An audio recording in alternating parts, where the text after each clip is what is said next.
Sweet and snacks রেসিপিতে সবাইকে welcome জানাচ্ছি। আজকের পর্বে আমি ভীষণ মজাদার চিকেন বল করে দেখাবো। এই চিকেন বলগুলো বাচ্চাদের পাশাপাশি বড়রাও অনেক বেশি পছন্দ করবে। তাহলে দর্শক চলুন দেখে নিই কীভাবে এই মজাদার চিকেন বল বাসায় আমি বানিয়ে নিচ্ছি। চিকেন বল বানানোর জন্য আমাদের লাগবে চিকেন কিমা। আমি এখানে 1 কাপ চিকেন কিমা নিয়েছি। আমি মুরগির বুকের মাংস ছোট ছোট করে কেটে ব্লেন্ডারে ব্লেন্ড করে কিমাটা করেছি।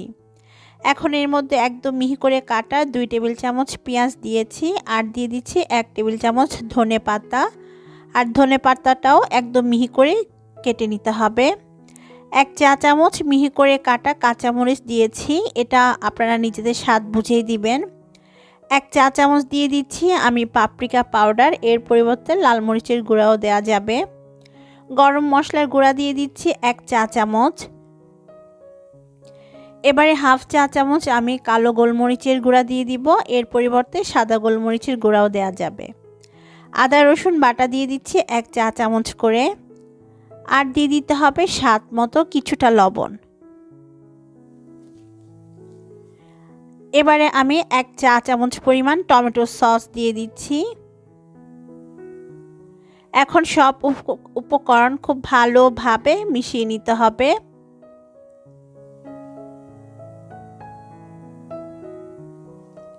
খুব ভালোভাবে সব কিছু মিশিয়ে নেওয়া হয়ে গিয়েছে। এখন আমি চিকেনের এই কিমাটা একদম একটা সাইডে রেখে দিচ্ছি। সেই ফাঁকে আমরা কিছুটা চিজ কেটে নিব। তো চিজটা হচ্ছে এখানে অপশনাল, আপনারা চাইলে দিতে পারেন, না চাইলে বাদ দিলেও হবে। তো আমি কিছুটা চিজ এখান থেকে কিউব করে নিব। বাচ্চারা চিজ দিলে অনেক বেশি পছন্দ করে, তাই আমি ভাবলাম যে কিছুটা চিজ এরকম ছোট করে কিউব করে দেই চিকেন বলগুলোর ভেতরে। তো এখানে আমি মোজারেলা চিজটা নিয়েছি, আর এরকম ছোট ছোট করে কেটে নিচ্ছি। এবারে চিকেন বলগুলো বানানোর জন্য হাতে একটু তেল খুব ভালোভাবে মেখে নিতে হবে। তারপর একটা মেজারিং চামচ দিয়ে মেপে আমি চিকেনের মিশ্রণটা নিয়ে নিয়েছি হাতে। হাত দিয়ে একটু চেপটা করে দেওয়ার পর এর মধ্যে আমি একটা চিজ কিউব দিয়ে দিয়েছি। তারপর খুব ভালোভাবে গোল করে নিতে হবে, আর এভাবে করে আমরা চিকেন বলগুলো বানিয়ে নিব। একটা বল বানিয়ে নেওয়া হয়ে গিয়েছে, আপনাদের সুবিধার জন্য আরও একটা করে দেখাচ্ছি। একটা চামচ দিয়ে আমি মেপে চিকেনের মিশ্রণ নিয়ে এর ভেতরে একটা চিজ কিউব দিয়ে চারপাশ থেকে খুব ভালোভাবে গোল রাউন্ড বল করে নিয়েছি। তারপর 2 হাত দিয়ে একটু ঘুরিয়ে বল মতো করে নিয়েছি। এভাবে সবগুলো চিকেন বল আমি বানিয়ে নিয়েছি।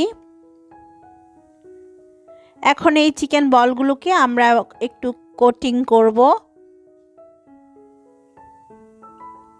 কোটিংয়ের জন্য এখানে আমি বিস্কিটের গুঁড়া নিয়েছি, আপনারা চাইলে ব্রেড ক্রাম্বসও নিতে পারেন। প্রথমে আমি বিস্কিটের গুঁড়ায় খুব ভালোভাবে বলগুলোকে কোট করেছি, তারপর ডিমের মধ্যে কোট করে নিতে হবে। এখানে আমি একটা ডিম ফেটিয়ে নিয়েছিলাম, ডিম থেকে তুলে আবারও বিস্কিটের গুঁড়ার মধ্যে খুব ভালোভাবে কোট করে নিতে হবে। আর এভাবে ডাবল কোটিং করলে চিকেনের পুরটা বের হয়ে আসে না বা ফেটে যায় না। তো এভাবে করে আমি সবগুলো চিকেন বল কোট করে নিব বিস্কিটের গুঁড়া আর ডিমের মধ্যে। তো সবগুলো চিকেন বল আমার কোট করা হয়ে গিয়েছে। আপনারা এগুলো চাইলে দীর্ঘদিন সংরক্ষণ করতে পারেন।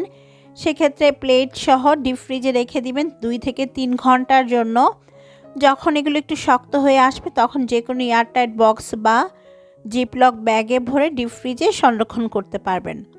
এখন আমি আপনাদেরকে এই চিকেন বলগুলো ভেজে দেখাবো। ভাজার জন্য তেলটা খুব ভালোভাবে গরম করতে হবে আর মিডিয়াম হিটে রাখতে হবে।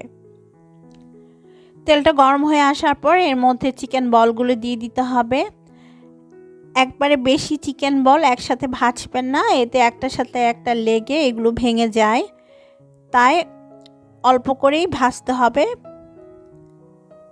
তো আমি মিডিয়াম হিটে রেখে এখন বলগুলোকে গোল্ডেন ব্রাউন কালার করে ভেজে নিব।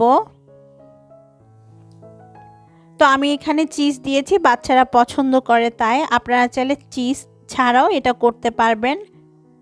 কিছুক্ষণ ভাজার পর যখন দেখবেন এগুলো হালকা একটু বাবলের মতো উঠতে শুরু করেছে তেল থেকে, আর কালারটাও খানিকটা চেঞ্জ হয়ে আসবে, তখন এগুলোকে উল্টে দিতে হবে। আর উল্টে পাল্টে মিডিয়াম হিটে রেখে গোল্ডেন ব্রাউন কালার বা লালচে করে ভেজে নিতে হবে। এক এক ব্যাচ এই চিকেন বলগুলো ভাজতে 6 থেকে 7 মিনিটের মতো সময় লেগেছে আমার। তো আমার এখানে আমার চিকেন বলগুলো খুব সুন্দরভাবে ভাজা হয়ে গিয়েছে, নাইস একটা গোল্ডেন ব্রাউন কালার এসেছে। এখন আমি এগুলোকে তেল থেকে তুলে নিব, তারপর একটা কিচেন টিস্যুর উপর নিয়ে নিব বাড়তি তেলটা যেন ঝরে যায়। আর এভাবে করে বাকি চিকেন বলগুলো আমি ভেজে নিব তেলের মধ্যে। তো দর্শক, তৈরি হয়ে গেল ভীষণ মজাদার আর বাচ্চাদের পছন্দের ক্রিস্পি চিকেন বল। আশা করছি রেসিপিটি আপনাদের কাছে ভালো লেগেছে। ভালো লাগলে আমার চ্যানেলটি সাবস্ক্রাইব করতে কিন্তু একদমই ভুলবেন না। সেই সাথে পাশে থাকা বেল বাটনটি প্রেস করে রাখবেন, এতে করে যে কোনো রেসিপি দিলে এর নোটিফিকেশন আপনারা পেয়ে যাবেন। তো দেখতেই পাচ্ছেন চিজটা খুব সুন্দরভাবে মেল্ট হয়েছে আর চিকেনটাও ভালোভাবে সেদ্ধ হয়েছে। আজকের মতো বিদায়, সবাই অনেক ভালো থাকবেন। আল্লাহ হাফেজ।